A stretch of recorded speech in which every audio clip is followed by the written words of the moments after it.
Hello students, welcome back to the biology class. So we have finished this unit number 7, that is the genetics and evolution. You already know your syllabus has been modified for this year, this academic session. Chapter number 1 is not coming in your syllabus, 2nd, 3rd and 4th we have already covered.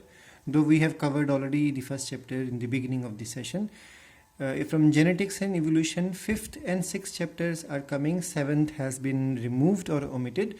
So we covered the 6th chapter. These are the two lengthiest chapters in the biology of 12th class. So we have covered these chapters by the last lecture.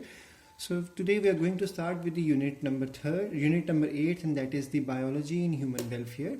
And out of these 3 chapters, 8th and 10th are coming in your syllabus for the academic session 2020-21. 9th chapter has been removed from the syllabus. So because it had been a very hectic type of schedule with the genetics stuff subject and all, so generally teachers decide to start first with the 10th chapter and then move on to the 8th chapter, because 10th chapter is the easiest chapter among all these chapters that you are going to learn in the 12th class biology book. So let's begin with the chapter that is 10th chapter, microbes in the human welfare. So this chapter is regarding how microbes are useful for day-to-day activities, what all products we obtain from the microorganism. We all know microorganisms, like we'll be learning in the 8th chapter, microorganisms are responsible for diseases also, but not all microorganisms are bad. There are good microbes also. So in this chapter we'll be dealing with the activities which are of benefits to the human welfare, or which is required in day-to-day activities or even the medical facilities. So microorganisms are the major components of the biological system on Earth. We all know that they are present everywhere. They are found in soil, they are found in water, air, inside humans' body, inside the body of the other organisms, and they even exist in those areas where no other life exists. We all know about Archaebacteria, that there are 3 types of Archaebacteria: methanogen, thermoacidophile, and the methanogen, thermoacidophile, and the halophiles. So we have already covered these things in the 11th syllabus. So we'll be learning about methanogens in this class, because we'll be talking about biogas plant, how it functions.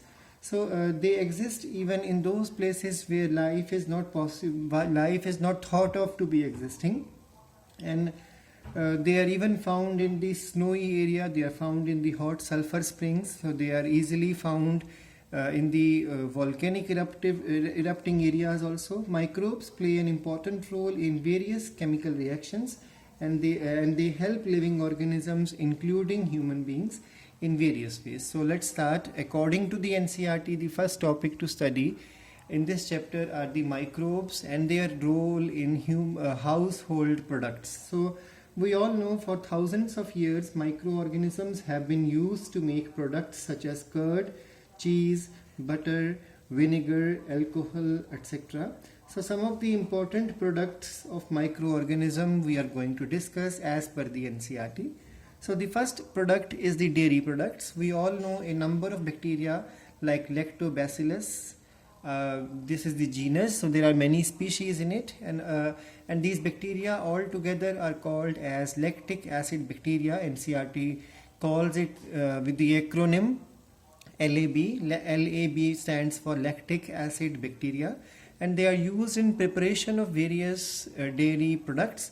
These microbes are added to the milk to convert the lactose sugar into lactic acid. And this lactic acid, because of the pH change, will cause coagulation of the milk protein casein. So casein undergoes coagulation, and this is how milk is converted or is coagulated into curd or yogurt or cheese. For such preparation, inoculum or starter is added to the milk containing millions of LAB. So we all know about curd, that curd is prepared by the action of lactobacillus. And we all know that curd is better for consumption because it is partially digested. Actually, the protein becomes partially digested because of the acidic condition. and then it also has increased amount of vitamin B12, other organic acids, that means lactic acid is also there. So that's why, and then this acid has it acts like a checking point, or it checks the growth or does not allow the growth of the bad bacteria in the alimentary canal. So these are the benefits of curd. That's why curd consumption is better compared to the milk consumption. Then in the same manner we have yogurt. Yogurt is synthesized. Okay, names of the bacteria let's learn. Curd is obtained with the help of Lactobacillus acidophilus. Yogurt because of Lactobacillus bulgaricans. The first one to be discovered was this one. Then Streptococcus thermophilus. So these bacteria convert the milk into yogurt. Remember, yogurt is slightly different from the curd because yogurt would carry lactic acid as well as acetaldehyde in it. Then we have the buttermilk. Buttermilk is a product of Streptococcus cremoreus or Streptococcus lactis as well as the Lactobacillus acidophilus. So these bacteria convert it into buttermilk. Then we have the cheese. Cheese is prepared by various types of microorganisms. We'll be learning about that later also.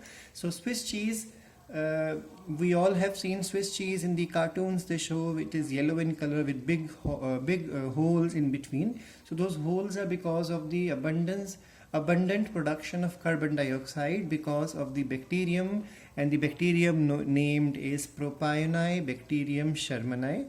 And then we have two types of cheese, Roqueforti cheese and Camembert cheese. These cheese have different texture, flavor and color because of the different species of penicillium. So this is prepared because of bacteria, and these one are prepared with the help of the penicillin or penicillium, or you can say yeast, the fungi, Penicillium roqueforti and Penicillium camemberti.